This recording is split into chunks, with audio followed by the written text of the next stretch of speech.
we don't actually come out and do plumbing work. I've had quite a few people reach out to me. Our skills development program is because we've moved from just the plumbing aspect to now doing, the and trades part of our name, that we've now ventured into plumbing, electrician, bricklayers, tiles, carpenters.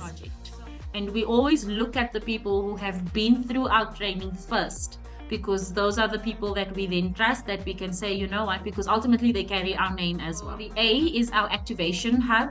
So with that one is where you have just qualified and you are now needing to start a business, and then we take you through that process, and we teach you business skills, marketing skills, make sure that you are a full business.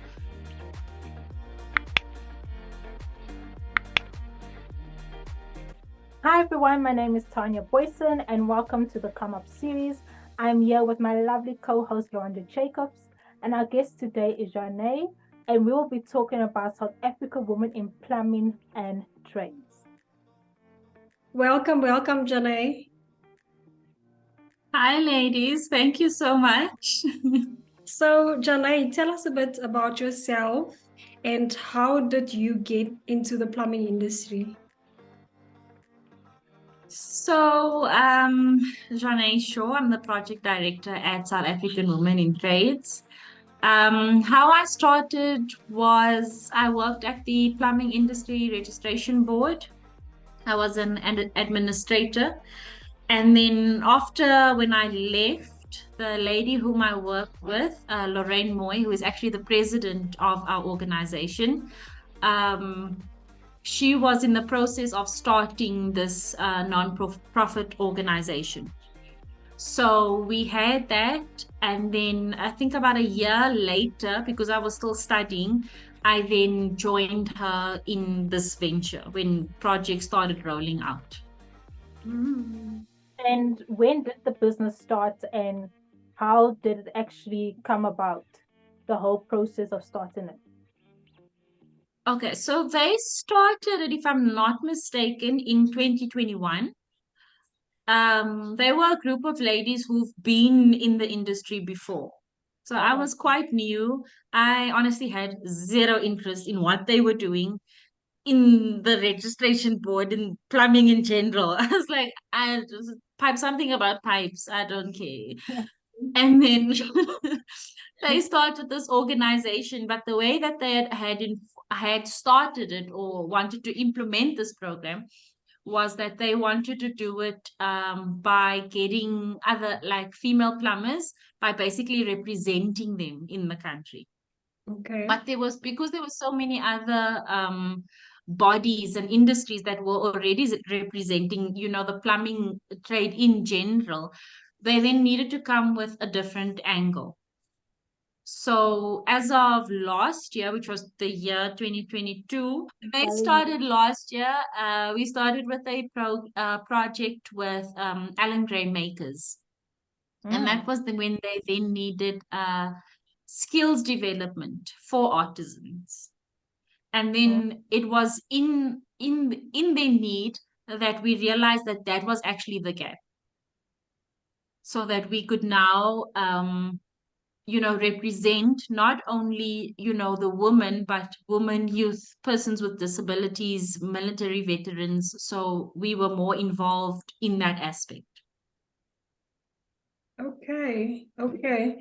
So what went through your mind when you realized that you will have to then become a sort of a project manager or project director for the first time? Because you said at the time you were still studying and now you're involved in this big project and now they're shoving you into this big role as a director. You have to be the project director and the project manager. What went through your mind? So it was so overwhelming. Because so the name first started with Women in Plumbing. So when they had started, I was in my first year of studying. So I was like, I'm focused on my own thing. You guys do you, not interested. I'm busy with my books. And then I took the year and I was like, okay, you know what? Let me focus on my books and, just try and gauge. So when she had the project with L&T was when she then approached me, and I was like, okay, I need somebody to shadow in this position. So I was like, okay, this is perfect. I can now see what is in my textbooks, how that now relates to real life. And then I always make this analogy when they ask, like how we got together. And I always say, like, she asked me to go swimming. And I thought, I was going to chill by the beach, on the sand, little bit of waves. And then when we got to the ocean, I kind of got kicked in the deep end. Like we Yeah. went for a walk on a rock and I got pushed. I was like, Yeah. so I remember sitting in this meeting and people were like, okay, who's going to do what? Who's the marketing? Who's going to do this? Who's going to do that? And they were like, okay, the project manager. And they were like, no, Shanae's going to do that. And I sat there and I was like, and now you can't show them that you're scared or you Yeah. don't know what it is that you're going to do. You just have to, And when we left the meeting, I was like, I'm doing what? And it was like, there's nobody else to do it. You have to do it. And I was like, okay. But it Yes. was so, it was just a perfect timing because I needed to get some experience and she needed somebody that was going to do this. But the grace that these ladies have shown me, when I make mistakes, when I don't know what I'm doing, they always like, we'll figure it out together. Mm. We like they understand how we cover each other in Mm. certain aspects, not in a way that's irresponsible, like I didn't do my job, but Yeah. there's small things where I mess up or I overlook something, and it's like, no, we'll just do this, and then we still get the job done. I like Oh, that. that's so good. Absolutely. I mean, I looked at, like, today we were busy with a project, and I looked at some of the things that, because we're trying to redo a project that we did last year, and I'm looking at my notes and I'm like, what is this? This is not even professional, guys. Like, who approved this? No, that's great. That's amazing that you can actually see how far you come and you know Mm, much more than you did last year. You Mm. just mm, mentioned that the business is all about skills development. What mm. else do they offer and what do they focus on? And who do they cater for in general? So we cater for all women, youth, and persons with disabilities. Um, so youth, because we also don't want to exclude, the young men who might need our services. Mm. So our skills development program is, because we've moved from just the plumbing aspect to now doing, the and trades part of our name, that we've now ventured into plumbing, electrician, bricklayers, tiles, carpenters. So it's the skills development is just to teach you basically like the theory of, Mm, owning your business and running your business, mm, to get them to a point where, yes, they're starting and you are now self-employed, but to get you to a point where you are actually running a business, because there's a vast difference between being self-employed and running a business. So we're mm, trying to teach them that the goal is that you ultimately run your own business. Because a lot of these times, these businesses, they started out of necessity. It's not because my mother has money, so she's gonna fund something so I can keep busy. There's a need. And Yeah. it's not just a need in their home, it's as a breadwinner or as somebody, that they depend on in the house. It's a need in their community. And a lot of mm, times, for these people who start their own businesses, they're the first in the family to have actually registered papers that says, I am 100% owning this company. It's registered. Here's my SARS, my tax, my certificate, mm, that whole thing. It's a first for them. Mm. So, if there's a person right now out there who do not have qualifications in plumbing and they do want to start in plumbing, but they also don't have the skill, but they're listening to this episode right now, they're like, okay, plumbing, I would like to get a qualification and start my own business in that. Do you guys assist people who's not skilled as yet? So we do have a program which is called the plumber's hand. So that's basically like a 3 to 4 month where you learn, like it's almost like an introduction, like a short course to plumbing. Mm. But to get you to a point where you are actually qualified, you then would need to register with a TVET college and then go through the 3 year apprenticeship with them, get qualified. Then, after being qualified, because with our body, we also have the Plumbing Industry Registration Board. So they are a professional body for plumbers. Mm. So you would then, after being qualified, you would then need to go and register with PRB, and then you become what they call licensed. So you'd write a board exam with them, and then you'd become a licensed plumber. So Mm. this helps tremendously when you're trying to get to the insurance panels, because it is then only with being licensed with them that you're able to give your clients a certificate of compliance. And that is ultimately what you as a homeowner would want, to know that whatever this lady did in my house, that it is compliant, that it is up to standard, and that Mm. if something goes wrong, this is the person I can call to come and fix it. So it's basically your guarantee as a homeowner. But if that is basically your journey when you're starting plumbing, we also have a ARPL that we do, which is artisan recognition of prior learning. So that one would then, where we focus on, you've been doing plumbing in your community, you've shadowed somebody who is qualified, but you now yourself would like to be qualified. So that's like another process that you would then go through. You would either do that with us, or you could do it with the Institute of Plumbing South Africa. Okay. Oh wow, that sounds amazing. And literally, this is actually a big project that you are busy with and that you were part of to start.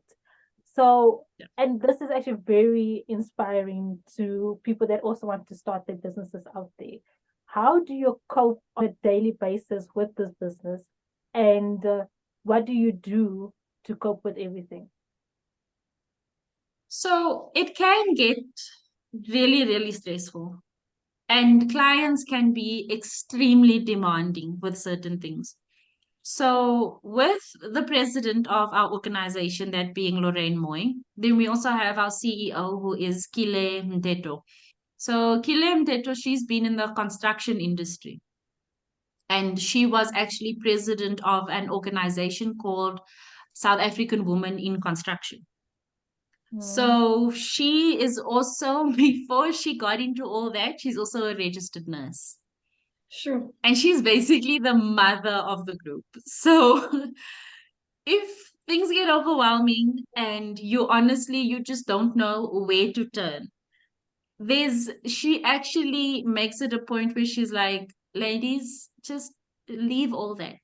Leave your laptop, let's just go for lunch. And you sit and we laugh and we dream and we pray, and Mm. we reaffirm each other as to what the word says, because we are firm believers in Christ, and we motivate ourselves in that way.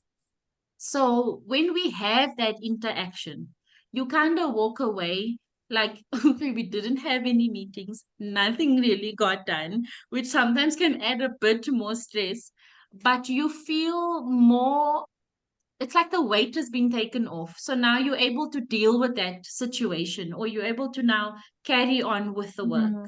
And it gives you the strength, to for a good couple of weeks, and you are just the strongest person ever. And then the next time when you have, and then she's always just there. But we lean on each other, because we understand that everybody's got their different strengths.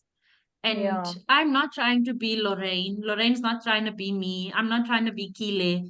Nobody's trying to be each other. Nobody's trying to take one another's position.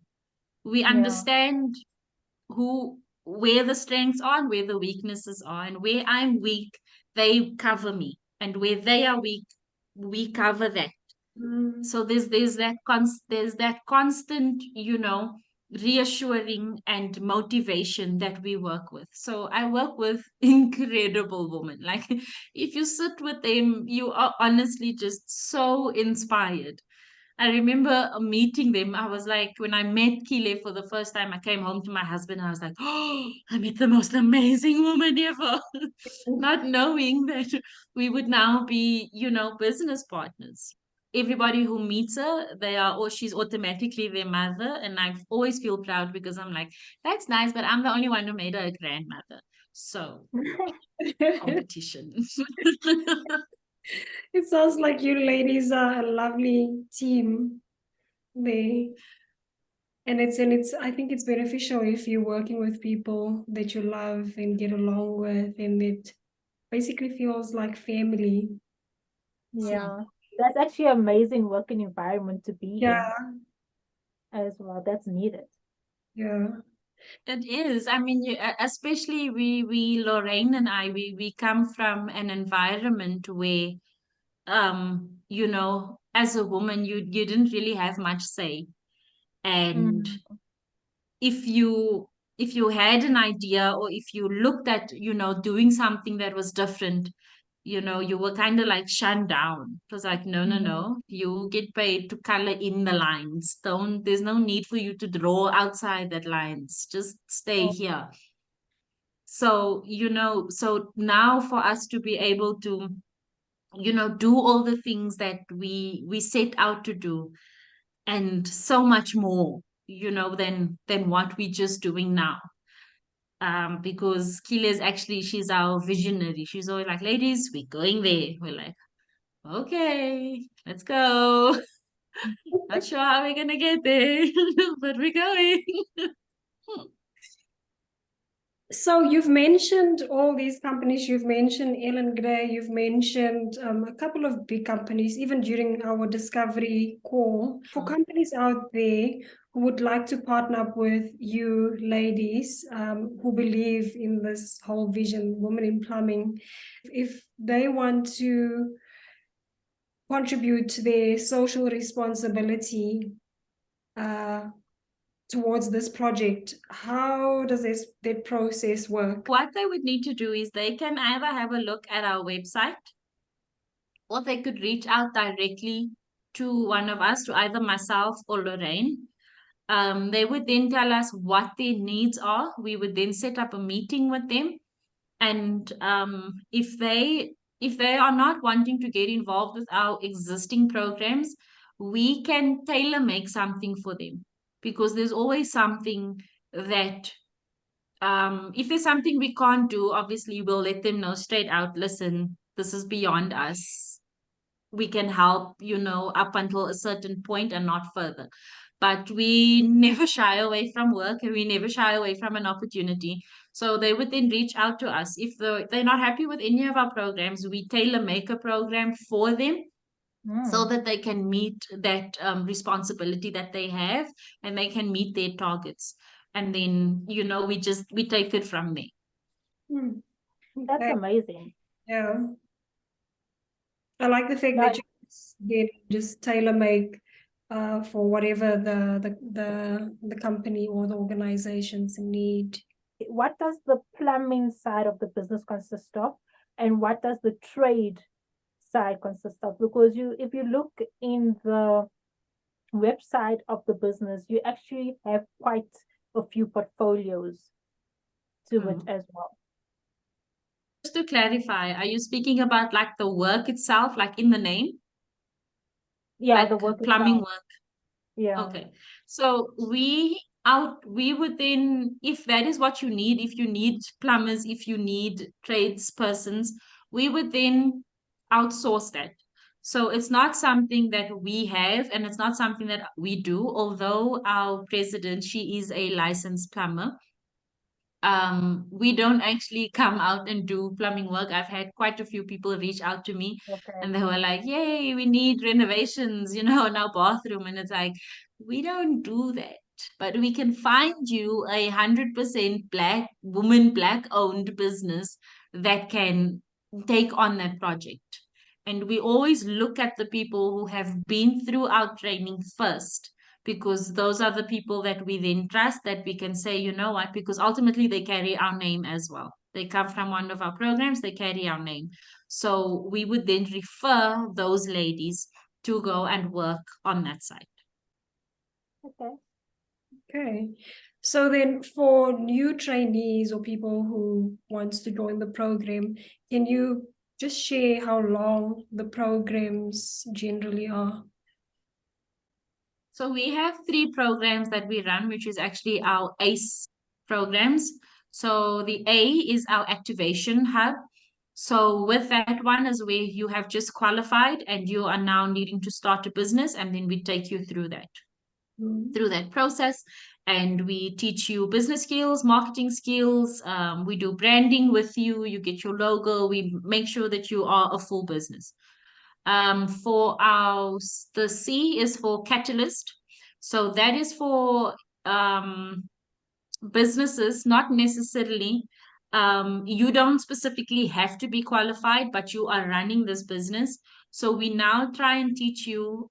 So if the plumber who's working under you comes and says, listen, no, I just needed to do this, we now equip you to say, okay, that guy was lying to you, or that was not the work that needed to be done, so that Mm, you are now able to ascertain between what is like the proper work that needed to be done and where they actually just, lying basically just to make sure that you're okay. So that is our Catalyst program. So we help you. You are already in business, but we're just mm, trying to get you to that level. Then we have our elevation program. So that is, you've been in business for quite a few years, but things get old and new things are coming out daily. There's innovation mm, on the daily. mm. So our vice president Kile, she's always in China and traveling out of the country, and she's always coming back with, did you know they do this now? And now you have to do research on this, because how are we now going to teach and equip our people with that knowledge and that skills? So Yeah. that elevation program is, now you're already in business, and now we're just trying to get you, to that level, to just kind of break the barrier. Hmm. So those are our 3 programs. And then the one that we will be doing now in 5 different provinces is our JESI program. So that is our Gender Equity and Social Inclusion program. So that is Mm, basically us telling everybody that we are all equal and we shouldn't be treated as less. Because a lot of mm. times, a lady walks on to, and it doesn't even matter, it's worse in the construction industry, but I think it happens across all boards, where a Yeah. woman walks on and it's like, she doesn't know what she's doing, let's Mm. ask a guy. Or she would say, no, it needs to be to the left, and they'd be like, can we get a guy to confirm that it needs to be to the left? So we kind of just kind of teach, not only business owners, but also the people who work in these businesses, how they need to be treated and what is, socially acceptable for them. What is the standard for them? No, I love that.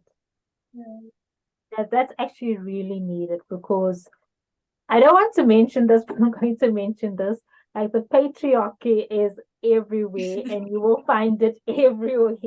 Mm. And it's like when women explain themselves, it's as if we need to draw pictures and boards like to get Yes. serious, like this is what we mean. And then Mm. when you said something 3 months before, they ignored it, and 3 months later they're like, you know what, you were right. We should actually go that route.